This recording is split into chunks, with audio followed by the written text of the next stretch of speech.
Hi, this is Kristen here. Welcome to the process video, and today I'm working on a layout using the sketch designed by Traci Reed. This is for the Traci Reed design team. And so I will be using the Jack and Skelly collection. I will be using the papers, the stickers, the journalers, and I'm going to try to get these alphas included in it, maybe as my title. And so I decided to switch out the triangles for pumpkins since this was going to be obviously a Halloween layout. And so what I'm doing here is I'm backing my cut file. So this cut file was one that I had found on Cricut. So I went ahead and just cut that out in white cardstock, and then I'm backing the cut file. So essentially what I'm doing is flipping the paper over, flipping my cut file the other way, because obviously I'm wanting to back it with the stem facing to the right, and then I trace it. So then that way you don't see any pencil lines, and I cut around it, so then that way it's a nice clean cut, and you can ensure that none of that paper is, kind of poking out from behind your cut file. And so I'm just going to go ahead and glue it. So these are all papers that I had already printed off, had chosen and printed off, and then I just was trying to figure out with this plaid one how exactly I wanted the plaid oriented behind the pumpkin. So that's kind of what I was doing there. I'm going to go ahead and trace it and do the same thing. I really like the checkered plaid, and then just the kind of flannel look to that other pumpkin. So obviously this collection was very classic Halloween, kind of had kind of like a vintagey feel to it. So I really like the colors in it. I like the vintage feel. I'm very much a sucker for anything vintage. So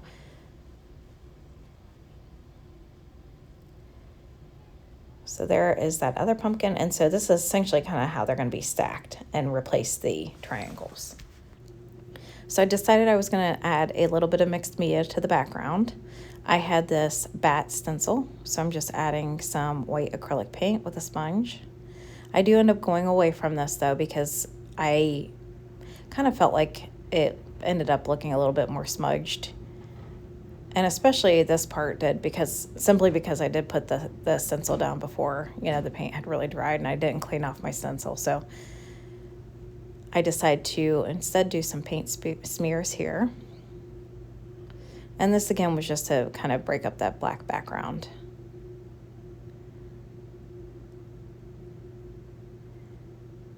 I'm going to add a little bit of water to this acrylic paint just to thin it up a little bit, and then I can add some splatters.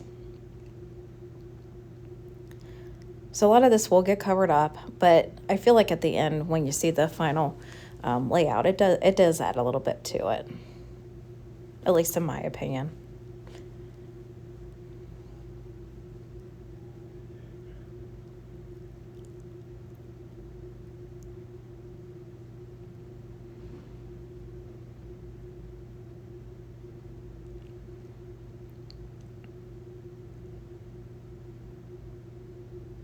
And so I'm going to start going through the ephemera pieces here. You can see I've got a ton to choose from. I do try to keep the elements and the clusters pretty as close as possible to the sketch. So I'm trying to keep the clusters in kind of the same area with, kind of similar elements at least. I do try to get a circular piece right here, because in the sketch it showed a circular piece, but I just didn't feel like that looked right next to the pumpkins who, that actually have kind of a circular element to them. I just felt like the tag was more pleasing to the eye there. So you're going to see me just pulling some different pieces here. Those skeletons are so cute. I just love them. I knew I had to get those on there as soon as I saw them. That little arrow piece that's thrills and chills.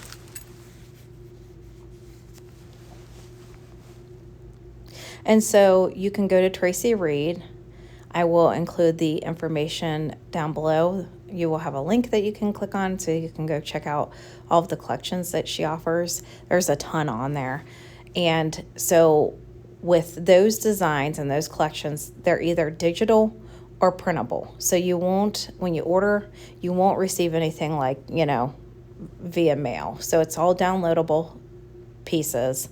and you can pick and choose kind of what you want.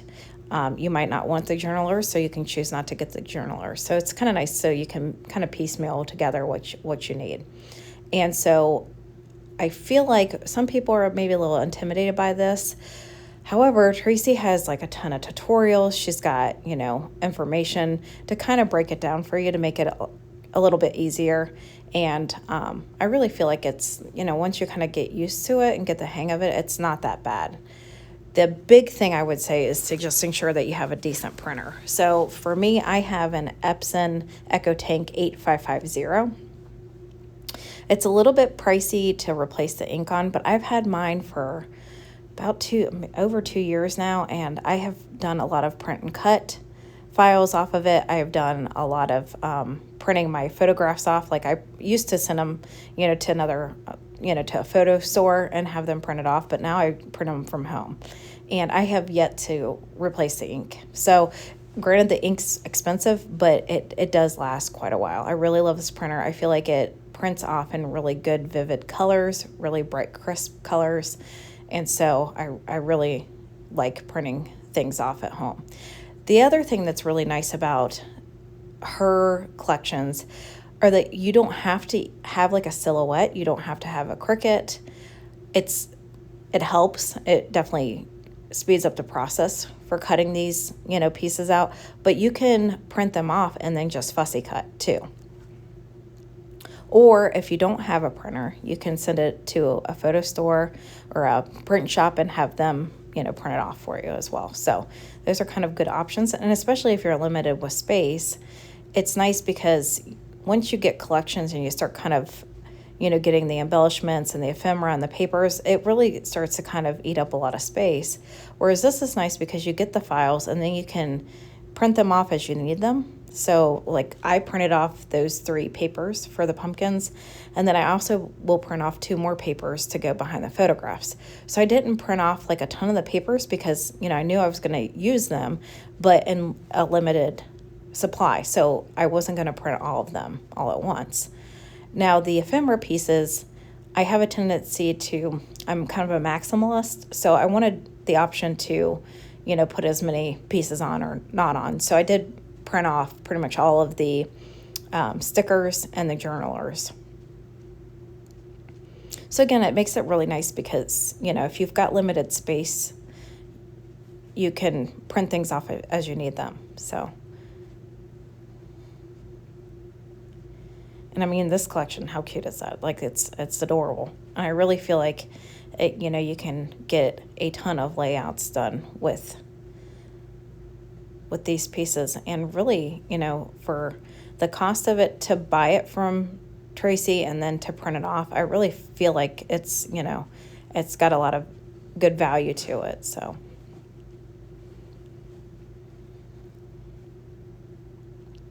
again, I'm just trying to be picky. I'm not trying to be, but I'm being picky here with like the star placement, because that was definitely a big focus, or at least I feel like what I focused on with the sketch was there were a lot of stars in it. And so I was trying to add the stars on here. It wasn't so much on the black background that was bothering me. It was more on this plaid pumpkin, making sure that I picked out stars that kind of you would, be able to see with that plaid.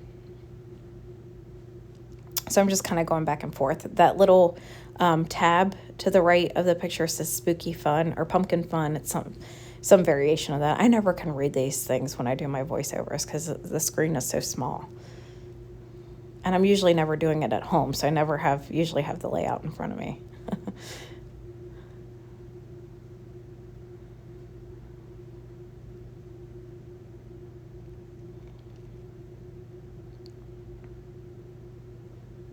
So, I mean, you can see there's so much ephemera. Like, you're not in short supply at all. And these come to you, the stickers come to you, and I think it was like 3 different files. So you wouldn't even have to print off all of those stickers. Like, you could just choose one sheet and print it off.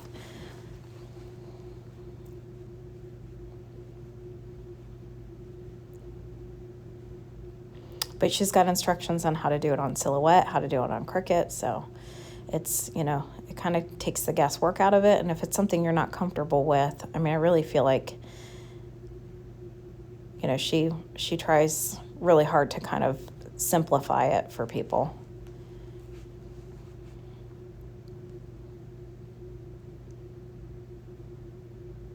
So again, I'm being super picky here with these stars. I end up settling on just doing black stars on here just because I felt like those were at least not blending in with that plaid. And the one I think has like kind of like wording in it where it's like kind of Halloween words in it. And then the other one I'm wanting to say had like some kind of like stars or dots or something in it. And so these pieces here that I'm working with are the alphas that I was showing you at the beginning. So it came in 4 different colors. So white, peach, which is what I'm putting on there now. It came in orange, and then it also came in black. So I decided to make my title Must Be the Season of the Witch, obviously because I was holding up the witch pumpkin and I was very proud of it. But I wanted season and I wanted witch to kind of stand out. So that's the reason why I'm using a little bit of a bigger font and a different color. So with those alphas, what you do is you go and upload them. So if you're going to cut them on Cricut, for example, and that's usually how I opt to cut all my files, you essentially will upload each letter. So it comes to you in each letter, and then you can adjust the size and within your in your project. So you can make it bigger or as small as you want it, and then you print and cut that way. So a couple of papers I'm layering up behind. One is a kind of a peachy color with the moons, and that was just to pull in more of the peach color. So that plaid pumpkin in the middle had some peach to it. The season and witch wording had some peach in it. The stars had peach in it. So I really wanted to get a little bit more peach worked in on this layout. And then I layered that up with black paper that had kind of like some Halloween type wording and scribbled all over it. And so I went off screen, got everything glued down. Some of it I did pop up on foam just to kind of make it dimensional, like the little skeletons I did. And I think this turned out really cute. Here are some close-up shots. Go check out the link down below to go check out Traci Reed. And I appreciate you for coming by to watch another process video.